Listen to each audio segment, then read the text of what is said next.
জাতীয় নাগরিক পার্টি মানে এনসিপি কেন বলছে যে জুলাই সনদে সই করার জন্য একটা সাংবিধানিক আদেশ লাগবে, আর সেটাও আবার ডক্টর ইউনূসের কাছ থেকে, রাষ্ট্রপতির কাছ থেকে নয় কেন?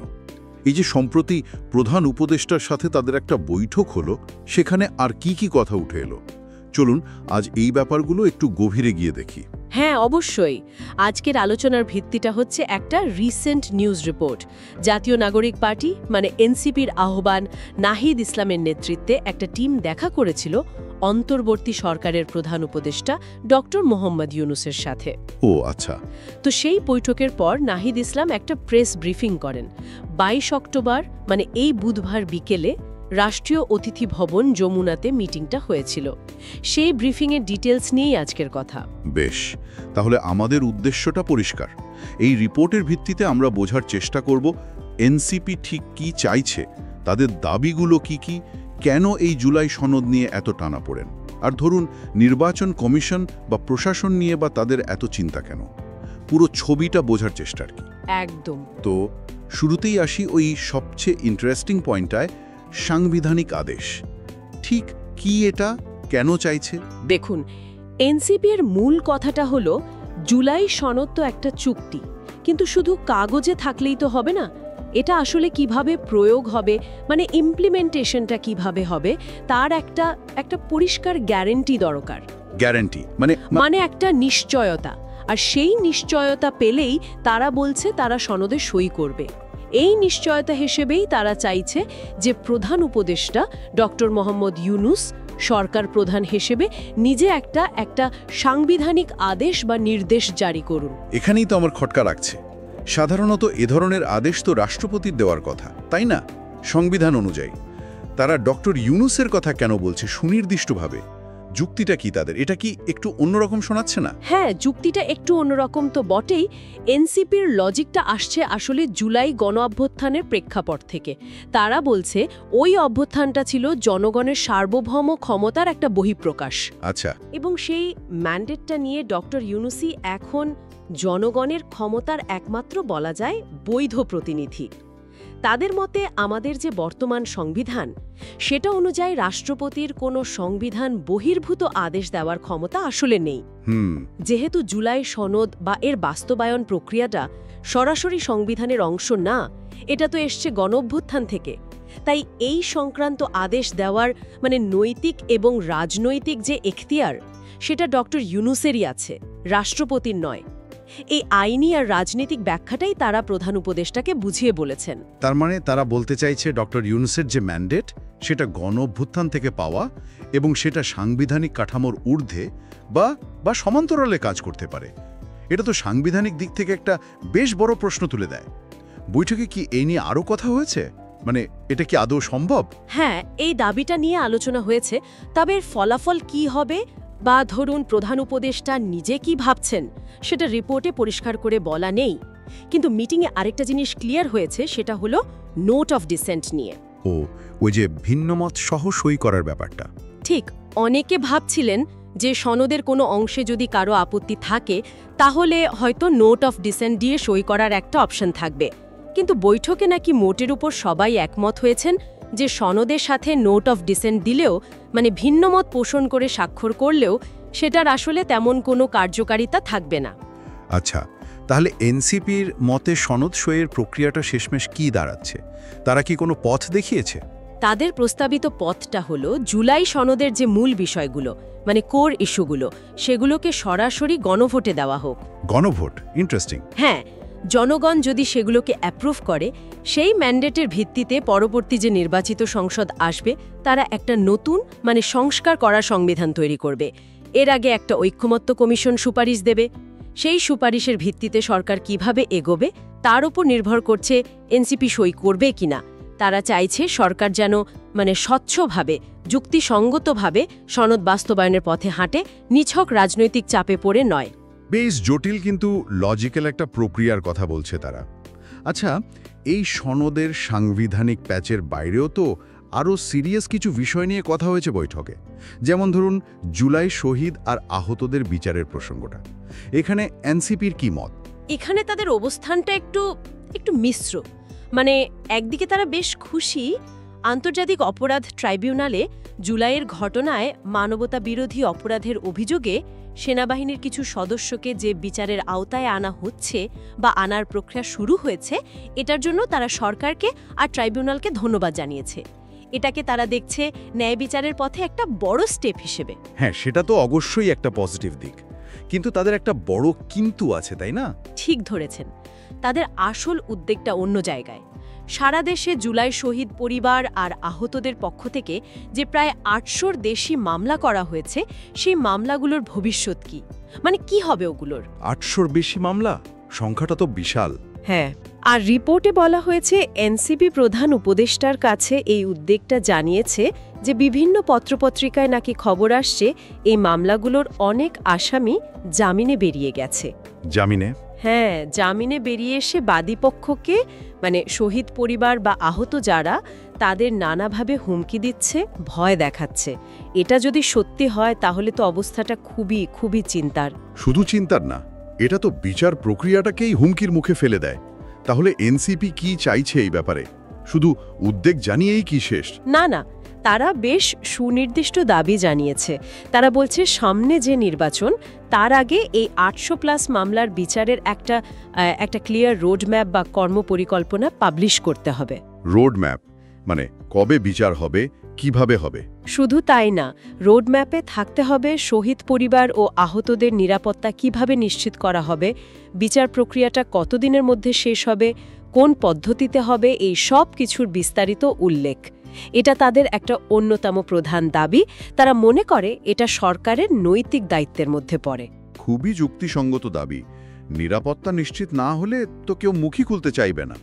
আচ্ছা, এবার আসি নির্বাচন কমিশন প্রসঙ্গে। এখানেও তো এনসিপির বেশ জোরালো আপত্তি শোনা যাচ্ছে। জোরালোর চেয়েও বেশি বলতে পারেন। তারা নির্বাচন কমিশনের গঠন প্রক্রিয়া আর এখনকার কাজকর্ম নিয়ে বেশ গভীর অসন্তোষ আর হতাশা প্রকাশ করেছে। তাদের কথা হলো, কমিশন নিরপেক্ষভাবে, স্বচ্ছভাবে কাজ করতে পারছে না অথবা করছে না। একটা সাংবিধানিক প্রতিষ্ঠান হিসেবে যে দায়িত্ব পালন করার কথা, সেটা করতে কমিশন ব্যর্থ হচ্ছে। তারা কি কোনো স্পেসিফিক উদাহরণ দিয়েছে? মানে কেন তাদের মনে হচ্ছে কমিশন ব্যর্থ বা পক্ষপাত দুষ্ট? শুধু অভিযোগ বললে তো হবে না। হ্যাঁ, তারা বলেছে কমিশনের রিসেন্ট কিছু কাজকর্ম, কিছু সিদ্ধান্ত দেখলেই নাকি বোঝা যায় যে কমিশন কিছু দলের প্রতি একটু বেশি ঝুঁকে আছে, পক্ষপাত করছে। আর অন্য কিছু দলের প্রতি দেখাচ্ছে, রিপোর্টে শব্দটা ব্যবহার করা হয়েছে, বিমাতা সুলভ আচরণ। বিমাতা সুলভ আচরণ, বেশ কঠিন শব্দ। হ্যাঁ, কোন দল বা কোন ঘটনা সেটা রিপোর্টে বিস্তারিত নেই, তবে তারা প্রধান উপদেষ্টাকে নাকি এই বিষয়গুলো জানিয়েছে এবং কেন তাদের এমনটা মনে হচ্ছে সেটার ব্যাখ্যাও দিয়েছে। তাদের মূল কথা, এই কমিশন দিয়ে কোনোভাবে সুষ্ঠু নির্বাচন সম্ভব নয়। তাহলে তো বিষয়টা খুবই সিরিয়াস, কারণ নির্বাচনটাই যদি ঠিকমতো না হয় তাহলে তো পুরো অন্তর্বর্তীকালীন সরকারের উদ্দেশ্য নিয়েই প্রশ্ন উঠে যাবে। এনসিপি কি কোনো সমাধান চাইছে? তাদের দাবিটা কি? তাদের দাবি খুব স্পষ্ট। নির্বাচন কমিশন পুনর্গঠন করতে হবে, নতুন করে সাজাতে হবে। তারা এটাও মনে করিয়ে দিয়েছে যে ইলেকশন কমিশন যদি ফেল করে, তার দায় কিন্তু দিন শেষে সরকারের উপরেই পড়বে, কারণ কমিশনকে স্বাধীনভাবে কাজ করার পরিবেশ দেওয়াটা তো সরকারেরই দায়িত্ব। তাই তাদের মতে কমিশন পুনর্গঠন এখন মাস্ট। বোঝা গেল। নির্বাচন কমিশনের পর এবার আসা যাক জনপ্রশাসন আর উপদেষ্টা পরিষদ প্রসঙ্গে। এখানেও কি এনসিপির প্রশ্ন আছে, বিশেষ করে বদলি, পদায়ন এসব নিয়ে? হ্যাঁ, এখানেও তারা বেশ কিছু প্রশ্ন তুলেছে। যেমন সম্প্রতি জনপ্রশাসনে যে হারে বদলি বা নতুন নিয়োগ হচ্ছে, এর ভিত্তিটা কি? আসলেই কি যোগ্যতা বা নিরপেক্ষতা দেখা হচ্ছে, নাকি এর পেছনে অন্য কোনো বিবেচনা কাজ করছে? কারণ তাদের কাছে নাকি বিভিন্ন সোর্স থেকে কিছু খবর আসছে যা বেশ অ্যালার্মিং। কি ধরনের খবর, একটু খুলে বলবেন? অভিযোগটা হলো প্রশাসনের একদম টপ লেভেলে, ধরুন ডিসি বা এসপি, এইসব গুরুত্বপূর্ণ পদে কারা আসবেন সেটা নিয়ে নাকি দেশের বড় যে রাজনৈতিক দলগুলো আছে তাদের মধ্যে একটা ভাগাভাগি বা ডিল চলছে। বলেন কি? ভাগাভাগি মানে পলিটিক্যাল পার্টিগুলো ঠিক করে দিচ্ছে কে ডিসি এসপি হবে? শোনা যাচ্ছে সেরকমই। এই দলগুলো নাকি সামনে ইলেকশনের মাঠ নিজেদের ফেভারে রাখার জন্য পছন্দের অফিসারদের লিস্ট তৈরি করে সরকারের কাছে বা সরকারের ভেতরে যারা প্রভাবশালী তাদের কাছে দিচ্ছে। এটা তো রীতিমতো মানে সিস্টেমটাকে ম্যানিপুলেট করার চেষ্টা। এর সাথে কি উপদেষ্টা পরিষদের কেউ জড়িত এমন অভিযোগও তারা করেছে? অভিযোগটা ঠিক সেদিকেই ইঙ্গিত করছে। এনসিপি বলছে এমন কথাও নাকি শোনা যাচ্ছে যে খোদ উপদেষ্টা পরিষদের ভেতরেরই কেউ কেউ নাকি এই ভাগাভাগির খেলায় দলগুলোকে হেল্প করছেন। সর্বনাশ। এনসিপির আশঙ্কা এভাবে যদি চলতে থাকে তাহলে এই অন্তর্বর্তী সরকারের যে নিরপেক্ষ থাকার কথা সেটাই আর থাকবে না। আর সেটা তো জুলাই গণ অভ্যুত্থানের মূল চেতনারই বিরোধী। সরকারের নিজের ভেতরে লোকজন নিয়ে যদি এমন প্রশ্ন ওঠে তাহলে তো মানুষের আস্থার জায়গাটা নড়ে যায়। এ বিষয়ে প্রধান উপদেষ্টার কাছে তাদের দাবিটা কি ছিল? কোনো সুনির্দিষ্ট প্রস্তাব? তারা দাবি জানিয়েছে সরকার যেন প্রশাসনের সব ক্ষেত্রে মানে বদলি, পদায়ন এসবে সম্পূর্ণ নিরপেক্ষতা বজায় রাখে, কোনো ধরনের রাজনৈতিক প্রভাব যেন না থাকে। আর উপদেষ্টা পরিষদে যাদের বিরুদ্ধে মানে অদক্ষতা, দুর্নীতি বা এই ধরনের রাজনৈতিক পক্ষপাতিত্বের অভিযোগ উঠছে বা হয়ে উঠেছে তাদের বিষয়ে যেন প্রধান উপদেষ্টা তাড়াতাড়ি একটা ডিসিশন নেন, ব্যবস্থা নেন। মানে অভিযুক্ত উপদেষ্টাদের বিরুদ্ধে অ্যাকশন চাইছে। হ্যাঁ, সেরকমই ইঙ্গিত। এর পাশাপাশি তারা বিসিএস নন ক্যাডার নিয়োগ বিধিমালা নিয়েও তাদের কিছু পর্যবেক্ষণ ও মতামত বৈঠকে তুলে ধরেছে। বোঝা গেল সব মিলিয়ে এনসিপি বেশ কতগুলো ফান্ডামেন্টাল এবং খুব সিরিয়াস বিষয়ে তাদের অবস্থান খুব ক্লিয়ারলি তুলে ধরেছে। এই দাবিগুলো নিয়ে এখন অন্তর্বর্তী সরকার কি ভাবছে, কিভাবে রিয়্যাক্ট করছে সেটাই দেখার বিষয় হবে। আচ্ছা, পুরো আলোচনাটা যদি একটু গুছিয়ে আনি তাহলে এনসিপির মূল দাবিগুলো কি দাঁড়াচ্ছে? যদি একদম সংক্ষেপে বলি তাহলে কয়েকটা পয়েন্টে আনা যায়।